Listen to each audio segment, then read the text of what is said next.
On November 3, 1988, Junko Furuta, a Japanese high school student, was kidnapped, raped, and tortured for 44 days at the home of her classmate. The details of the abuse she suffered during that time are shocking and unspeakable. Her body was eventually discovered in a concrete drum, earning her the moniker concrete-encased high school girl murder case. Junko, a mere 17 years old, endured such extreme torture that she was rendered incapable of standing or speaking before her tragic death. The primary culprits behind this heinous crime were Hiroshi Miyano, Jo Yura, Shinji Minato, and Yasushi Watanabe. However, despite the severity of their actions, all poor individuals have since been released from prison, adding to the profound tragedy of the situation. The responsibility for Junko Furuta's death cannot be placed solely on the actions of the poor teenage boys involved.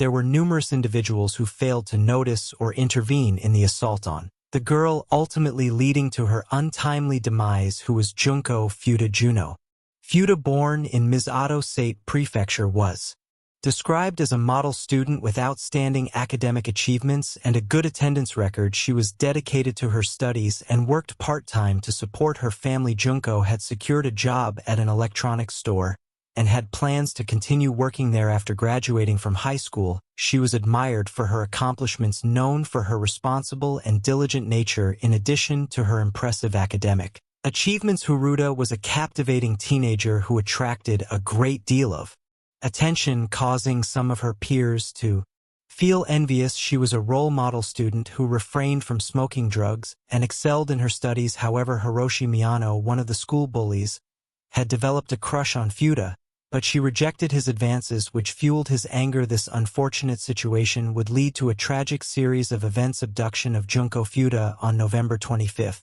1988, Hiroshi Miyano and his friend Misato set out with the purpose of robbing and sexually assaulting women in their local area. At around 8:30 p.m. that evening, they noticed Junko Furuta riding her bicycle home. After completing her part-time job, Miyano instructed Miso to forcefully kick her bicycle and quickly escape from the scene. Miso complied with Miyano's instructions.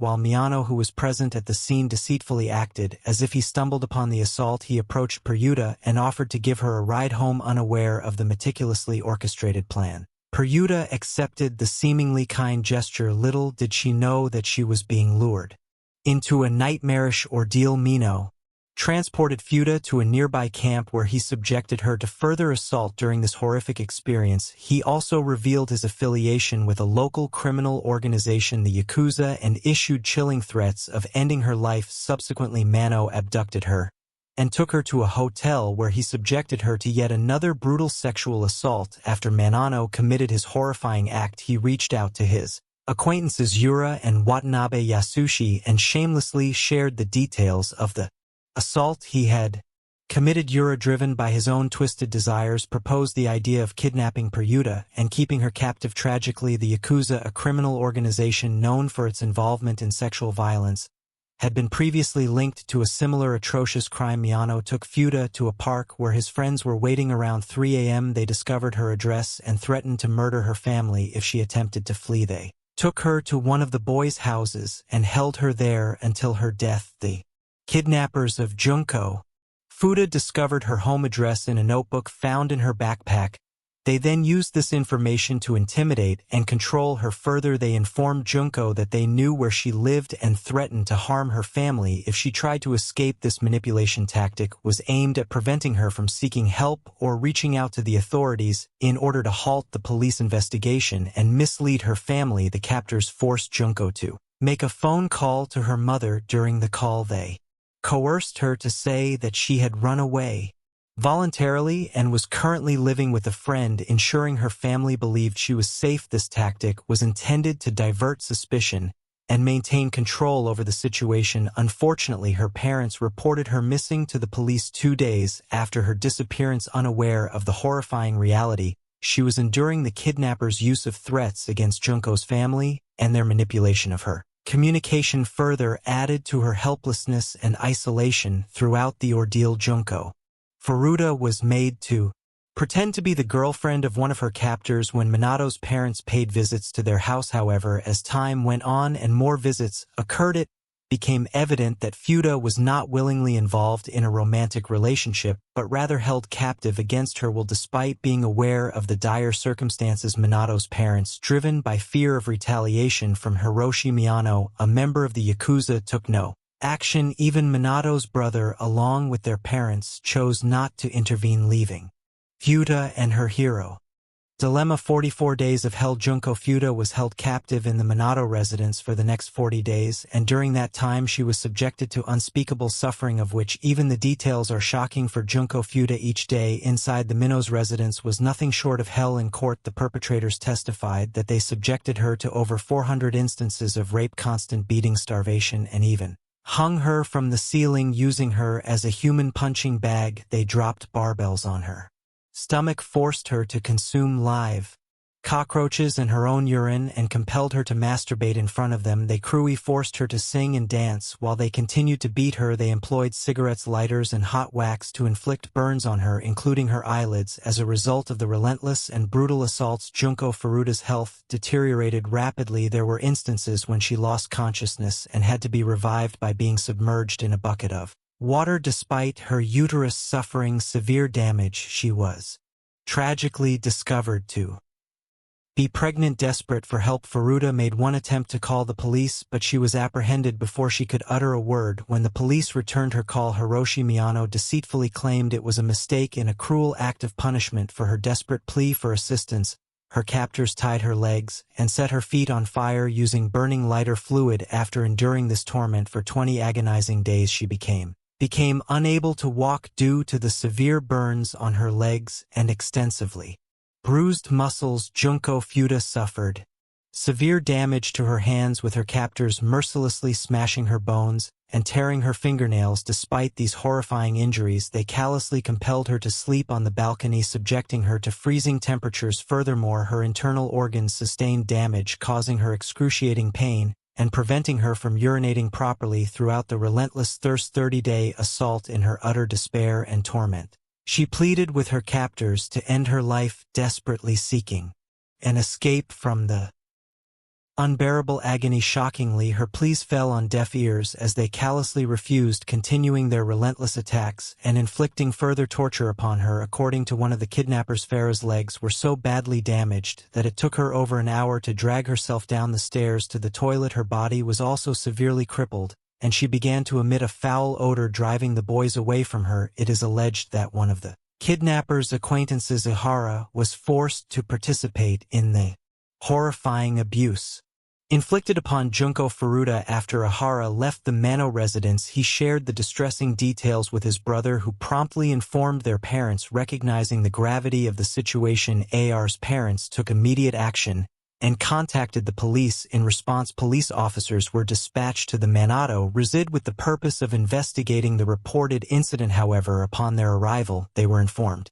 that there was no girl present at the location. Regrettably, the officers declined an invitation to thoroughly search the house, a decision that would later be met with disappointment from the community. Had the police officers conducted a comprehensive search of the Minato residence, there remains the possibility that Junko Furuta's life could have been saved. The diligent pursuit of their investigation by the police could have brought an earlier end to the unimaginable ordeal suffered by Junko Furuta. The death of Junko Furuta on January 4, 1989. Paris kidnappers challenged her to a game of mahjong solitaire, which she won. This unexpected victory outraged the boys, leading them to escalate the level of abuse inflicted upon her. They ruthlessly assaulted her with an iron barbell, delivering painful blows through kicks and punches. To inflict additional torment, they callously placed 2 short candles on her delicate eyelids, subjecting her to the excruciating pain of burning hot wax. They subjected her to unimaginable physical abuse,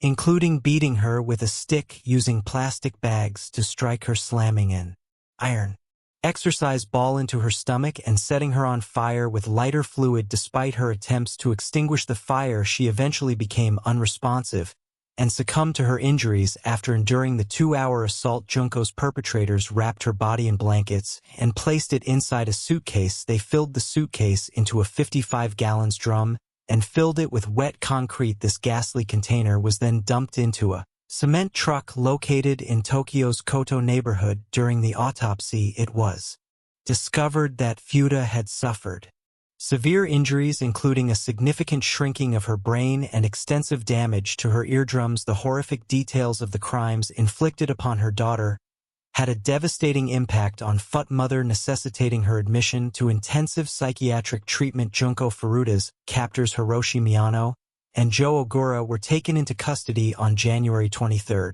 1989 for the abduction and gang rape of a 19-year-old woman that had occurred in December. On March 29, after a women's underwear was found at Miyano's residence, 2 police officers went to question him. During the interrogation, both Miyano and Yura confessed to the crimes committed against Junko Furuta.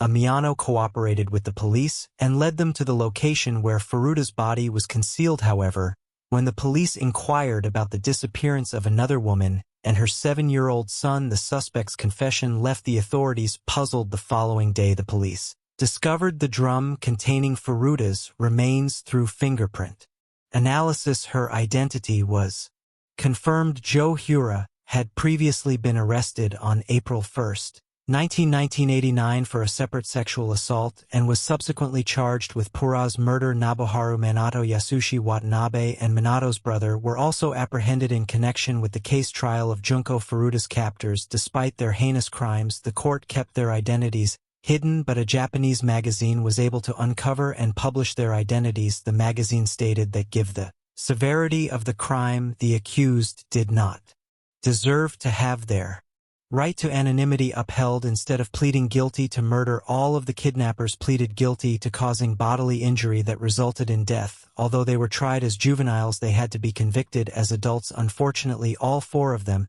have already been released from prison. Hiroshi Miyano, the criminal mastermind, was sentenced to 17 years in prison. He later appealed, but Tokyo High Court Judge Ri Yasi increased his sentence by 3 years. The sentence for 2 more boys appealed was also increased by the same judge. After selling their family home, Hiroshi's mother allegedly sent Farah's parents 50 million yenas, $425,000. Yasushi Watanabe, now Joe Kamisaku, was released in August 1999, and 5 years later, in July 2004, he was sentenced to 7 years in prison for assaulting a man he believed was luring his girlfriend away from him. All of the sentences were deemed far too lenient for the crimes committed, and all of them were protected by special laws that applied to people over the age of 18. Junko Furu's funeral took place on April 2, 1989. The following passage is from a memorial address written by one of her friends. Junin, welcome back. I have never dreamed that we would see you again in this way. You must have been in so much pain, so much suffering. The happiness we all made from the school festival looked really good on you. We will never forget you. I have heard that the headmaster has presented you with a graduation certificate, so we graduated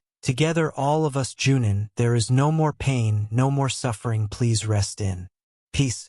Movie based on Junko Furuta movie's life. The movie Concrete delves into the tragic murder of Junko Furuta, exploring not only her harrowing ordeal at the hands of her 4 assailants, but also the societal factors that contributed to their actions. While some may consider this story to be a hoax, it is important to acknowledge that the terrible crime did indeed occur. We wish fervently that it had been a fabrication, sparing Junko Furuta from unimaginable suffering. However, her untimely demise serves as a haunting reminder that such atrocities should never be allowed to happen again. In the wake of this shocking incident, the subsequent trial and verdicts underscored the urgent need for prevention and intervention. If you come across anything unusual or suspect someone may be in danger, it is crucial to reach out to someone you trust, inform your elders, or report the situation to the authorities. By taking action, you may potentially save a precious life. This case is a tragic reminder of the consequences of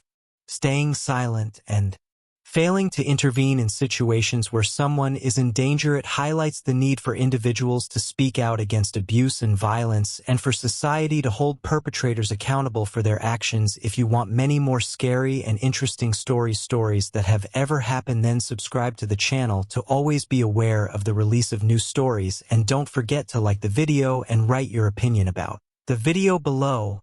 Music.